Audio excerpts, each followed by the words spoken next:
পরিবারে এমন একটা ব্যক্তি ঈশ্বর দাঁড় করায় যে ব্যক্তি একটু আত্মিক জিনিসটা বেশি বোঝে, যে ব্যক্তি প্রার্থনা জিনিসটা একটু বেশি বোঝে, যে ব্যক্তি ঈশ্বরের বিষয়টা বেশি বোঝে, এমন ব্যক্তিকে নিজের পরিবারের উপর বোঝ উঠাতে হবে। যে চলো আচ্ছা আজকে আমার বাচ্চারা প্রার্থনা করেছে কিনা, তো আমার বাচ্চাকে ধাক্কা দিয়ে প্রার্থনা করাবো। আচ্ছা আমার স্বামী প্রার্থনা করেছে কিনা, আমার স্বামীকে ধাক্কা দিয়ে প্রার্থনা করাবো।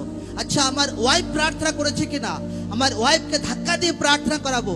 যে পরিবারে এমন গার্জেন যারা আত্মিক ভাবে গার্জেন আছে, তাদেরকে এরপর থেকে বহু বোঝ ওঠাতে হবে, একদম বহুত একদম। এবং পরিবারে এমন কোন ব্যক্তি, যদি ঈশ্বর আপনাকে আত্মাতে একটু ম্যাচিওর বানিয়েছে, আপনাকে এরপর ঢিলা ঢালা দেওয়া হবে না। কারণ আপনি ঢিলা দেবেন তো আপনার বাকি পরিবার পুরো ঢিলা হয়ে যাবে।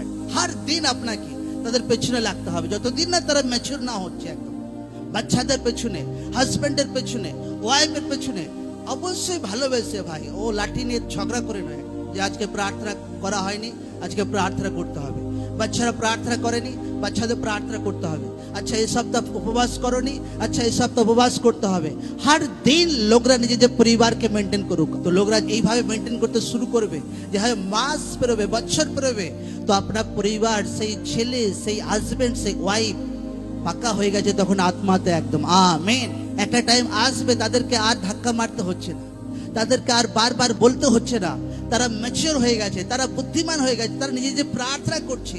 তো একজনকে এমন ব্যক্তি দরকার আছে পরিবারে, যে পরিবারকে মেনটেন করবে। বা আপনি বুঝে নিন যে আপনার পরিবারে কে আছে। যদি আপনি আছেন আপনার পরিবারের সে ম্যাচিওর ব্যক্তি, তো আপনাকে আজ থেকে বোঝ ওঠাতে হবে।